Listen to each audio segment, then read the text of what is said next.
Mi primer invitado de la mañana es el defensor del pueblo, Eduardo Leblanc. Como siempre, bienvenido, Eduardo. Buenos días. Buenos días, Fernando. Buenos días a todos tus televidentes, profesor. Buenos días. Buenos días. Eduardo, hemos estado insistiendo en lo que podría ser una gran catástrofe ecológica en nuestro país, y es el manejo que se le está dando a Cerro Patacón. Todo el tratamiento incluso de las aguas lixiviadas por parte de esta empresa Urbalia. ¿Cuáles han sido las conclusiones que tiene la Defensoría del Pueblo y a qué nos estamos enfrentando? Sí, mira, primero de todo, muchas gracias por la entrevista. El tema de Urbalia viene un tema de muchos años.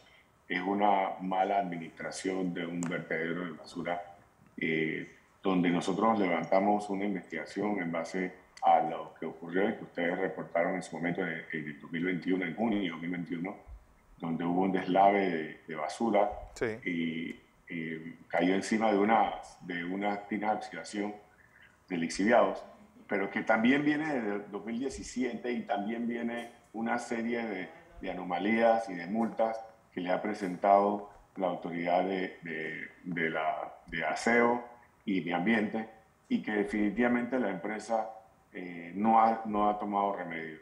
Nosotros también le corremos traslado a ellos nos confirmaron que básicamente, palabras más, palabras menos, esto era un acto de Dios, lluvia y tal cual, pero en el expediente también se constató que mi ambiente en el 2017 le había dicho que tenía que tomar las previsiones del caso para que esto no volviese a ocurrir. Y esto no fue así. Lastimosamente, también dice el informe de mi ambiente, las aguas llegan río abajo y contaminan quebradas, contamina el río Guavinoso, contamina también en las desembocaduras desemboca en el canal de Panamá, a Dios gracias no en el lago, si no fuera un desastre ambiental, por lo que es un tema que no solo son las comunidades aledañas, sino también definitivamente muchas áreas de Panamá. Pero, ¿cuál es la solución? Porque, es decir, se ha dicho y son cosas que realmente lo que estás denunciando es grave. Y pareciera que esta gente no ha movido un dedo fuera de lo que ya estaba ahí. Sí, bueno, lo mejor de todo es que ellos se les acaba el contrato en el 2023. A mí me han preguntado en diferentes ocasiones que si básicamente si lo que se quiere es que se termine antes o lo que sea. La verdad es que ya terminar antes un contrato del 2023, yo creo que ninguna empresa seria se metería en un proyecto como ese así. Lo que se quiere es un resarcimiento y no solo civil, sino también un tema de ser posible y de encontrarse el tema penal, un tema penal y de resarcimiento civil, sin lugar a dudas, al pueblo panameño por el posible daño ambiental. Tengo que ser respetuoso de decir el posible, porque no es que tampoco que me demanden a mí ahora. Porque el río Corundú nace por ahí. Es decir, ¿ya se ha visto contaminación por parte de estos lixiviados en ese río? Sí. De hecho, la ACP puede constatar de que ha habido contaminación en el río Guaminoso que desemboca. Y el río Mocambo también está por ahí. En el río Mocambo está por ahí. En el informe de mi ambiente dice que la contaminación llega hasta atrás de la ciudad hospitalaria. Ahí está Merca, Panamá. Sí. El río Pedro Miguel. El río Pedro Miguel está por allá también. Hay que ver hasta dónde puede llegar esto sin hacer pruebas, por ejemplo, de la calidad de aire. Que nosotros, bueno, lastimosamente no tenemos esa capacidad de hacer una contratación privada, pero también hay que analizar esa calidad de aire. Aquellos que viven ahí dan constancia de las nubes tóxicas, pero bueno, eso más bien falta que haya una verificación, ¿no? Claro, el ingeniero Blandón con nosotros, Eduardo. Ingeniero, ¿qué tal? Buenos días, Eduardo. Un placer tenerlo en la mañana de hoy. Quisiera hacerle una pregunta que está de boga. Usted como defensor del pueblo. Un comentario primero. La salud es un derecho que tiene el ciudadano, igual que el derecho a la vida. Yes. ¿Qué piensa usted como defensor del pueblo de este acoso que están sufriendo nuestros médicos, cumpliendo instrucciones de el mantener la salud de nuestro pueblo en esta pandemia y mantener la salud de nuestra población sujeta a otro tipo de pandemias que hay? Entonces, yo noto que hay una especie de acoso a los funcionarios públicos de salud, teniendo ellos el deber y el derecho de defender la salud pública. Usted como defensor del pueblo, ¿usted qué piensa de todo esto? Panamá sometida a una lucha contra la pandemia del COVID-19, a la pandemia del tabaquismo, a varias pandemias simultáneas. ¿Qué piensa usted de este acoso a los funcionarios públicos de salud?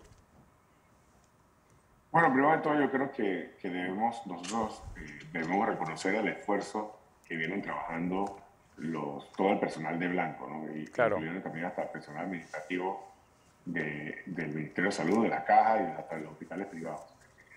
Somos muy fuertes, somos muy duros. Creo que hay un grupo que está en contra de ciertos temas que ha sido muy fuerte en redes sociales, muy fuerte en los medios. Y a las finales tenemos que reconocerlo. Estos señores y señoras son los que nos salvan la vida, son los primeros infectados. Yo recuerdo que se había criticado la atención en el hospital en David.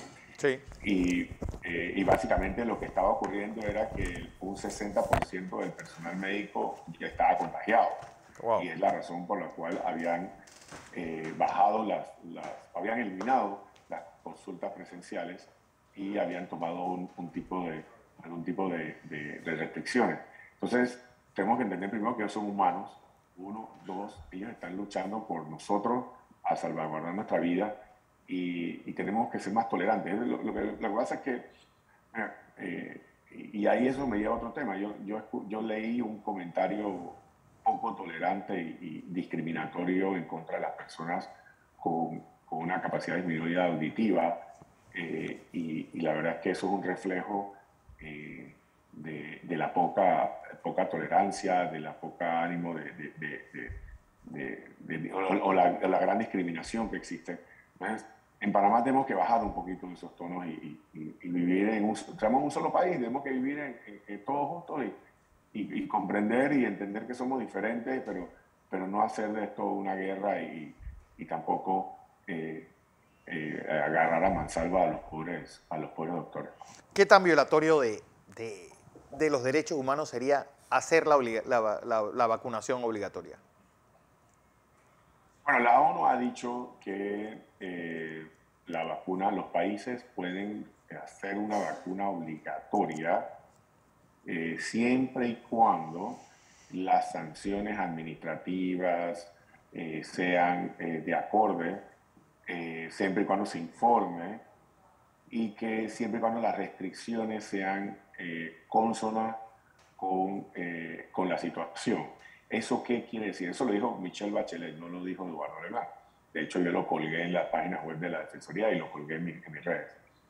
¿Qué quiere decir eso? Que si me restringe ir a algún lugar, entrar a algún lugar, sea nada más la restricción, no es que me vayan a meter preso.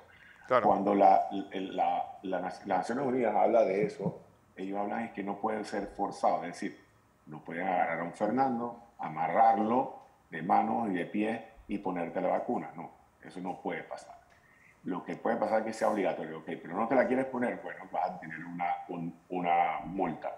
Y que también sigue diciendo la alta comisionada de Naciones Unidas es que en caso que exista algún tipo de sanción pueda ser recurrida o pueda ser judicial o administrativamente recurrida. Eso lo dijo la alta comisionada de Naciones Unidas y sí, lastimosamente eso puede ocurrir. Eso está ocurriendo. Australia y otros países está ocurriendo donde tienes que ponerte la vacuna. Si no te la pones, entonces vas a tener ya sea penalidades o algún tipo de restricciones. Porque bien, como lo dijo el ingeniero, estamos en un tema de derecho a la salud, hay un derecho colectivo de salud que priva sobre nuestro derecho en particular. Entonces tenemos que, de alguna forma, proteger a la mayor cantidad de población posible. Por ejemplo, con el hecho de la vuelta a clases, ¿se puede obligar a un niño pues, de la primaria pues a llegar obligatoriamente vacunado? Bueno, ahí hay un tema bastante difícil. Ahí hay un tema de la responsabilidad de la patria potestad del padre o la madre, o quien lo ostente. La ley de nosotros, del programa ampliado de inmunización, siempre y cuando esté esas inyecciones dentro del cuadro básico y obligatorio, todos los padres de familia estamos obligados, y los pediatras están obligados a informarle a los padres sobre los deberes y derechos del niño en cuanto a la salud. Y la ley esa es muy clara, indicando de que debemos nosotros cumplir con ese cuadro de vacunación. No podemos forzar, la palabra es forzar, no podemos forzar la vacunación, es decir, amordazar y ponérsela, pero hay aspectos jurídicos en los cuales indica de que los que tenemos la patria potestad tenemos que cumplir con ese deber. Esto lo que estoy diciendo no le gustó a un grupo de personas, anteriormente lo había dicho, pero yo como hombre de ley le digo, bueno, si eso es lo que dice la norma, si no le gusta lo que indica textualmente la norma, entonces recurrámosla, que es otro derecho que tenemos, podemos recurrir a la justicia. Pero lastimosamente nuestra ley, dura lex, sed lex, nuestra ley indica esa obligación del padre de familia. Por último, Eduardo, elecciones en la comarca Nave-Buglé al fin. Pues esperemos que sea una elección primero en paz y segundo, una elección en medio de pandemia. Sí, bastante difícil. Lo bueno, la parte bonita es la cantidad de candidatos y candidatas. Por primera vez, y eso hay que aplaudir al Ministerio de Gobierno, al Viceministerio de Indígena, que hizo un debate televisado. Ahí estuvo la Defensoría del Pueblo. Nosotros, responsablemente tengo que decir que probablemente no tenemos presupuesto, no se nos asignó presupuesto. El Tribunal Electoral nos va a colaborar, ya hemos mandado nuestra requisición al Tribunal Electoral. Y si el Tribunal Electoral le asigna al señor presidente el presupuesto y ellos a su vez nos asignan a nosotros, con mucho gusto vamos a estar en la comarca. De hecho, estábamos preparando ese tema. Tenemos el personal, lo que nos hace falta un tema de equipo, pero sí, va a ser complicado. Esperemos que no haya ningún tipo de anomalía. Va a ser complicado por el tema de pandemia. Les tengo que mandar un mensaje también a nuestros hermanos originarios que recurran a la vacuna. Un gran porcentaje de nuestros hermanos no están vacunados y eso puede ser un problema dentro de esta movilización de personas. Bueno, ojalá tengamos la fiesta en paz porque hay elecciones también en la comarca en Verá. ¿Ustedes también van a supervisarlas? Sí, nosotros participamos en casi todas como observadores. Como observadores. De hecho, participamos, exacto, en Alto Bayano participamos el año pasado, participamos también. Y sí, es parte de una tradición de la Defensoría del Pueblo participar como observadores y emitir nuestra opinión particular sobre el tema. Bueno, Eduardo Leblanc, Defensor del Pueblo, gracias por esta participación. Gracias a ti.